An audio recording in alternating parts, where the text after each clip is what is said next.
editor is, as somebody that separates the wheat from the chaff and then prints the chaff. Kidding, of course. Yeah, that's right. And with the wolf issue, or with the Endangered Species Act, what I said was, you wouldn't have the jokes of shoot, shovel, and shut up if the thing was working.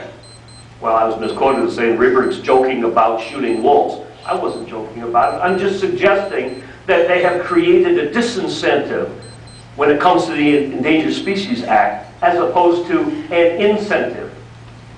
And if we could go down memory lane a little bit, when the Republicans were in control of the House of Representatives a number of years ago, we passed the first reform to the Endangered Species Act to try and bring some common sense back to the act. It never passed the Senate. And I would suggest, and I don't want this necessarily to be political, but I would suggest that if we gain the majority in January, you will see that we will pass, one more time, a reform to the Endangered Species Act. We must reform it because there has to be some common sense. We cannot continue to address these issues in the court. And it was interesting because at my wolf hearing, people would stand up and say, well, we don't think Congress ought to be involved. Sound science ought to be. Oh, really? Define sound science. We had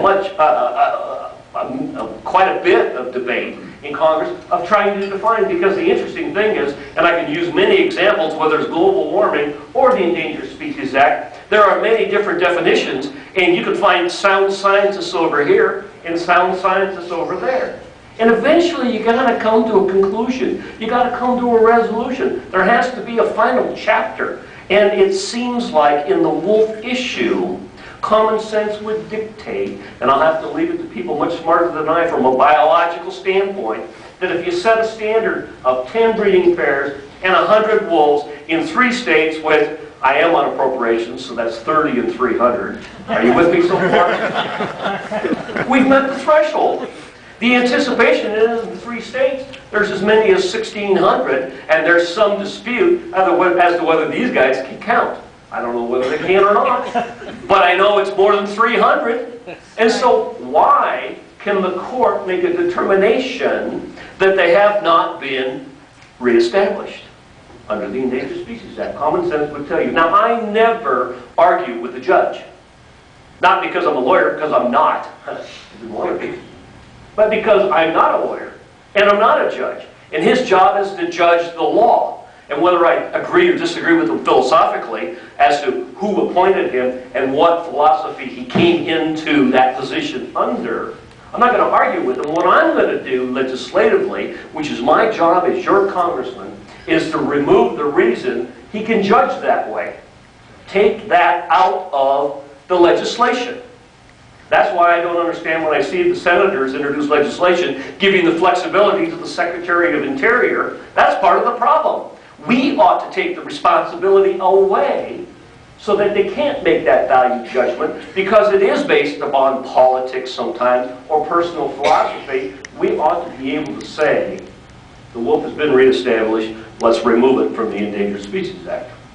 I'm convinced that the environmentalists of the past days were much more active and much more passionate than they are today. Frankly, if you think about the spotted owl out in the West Coast, they were so passionate about saving the spotted owl, they chained themselves to trees.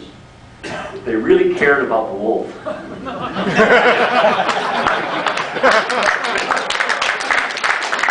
right.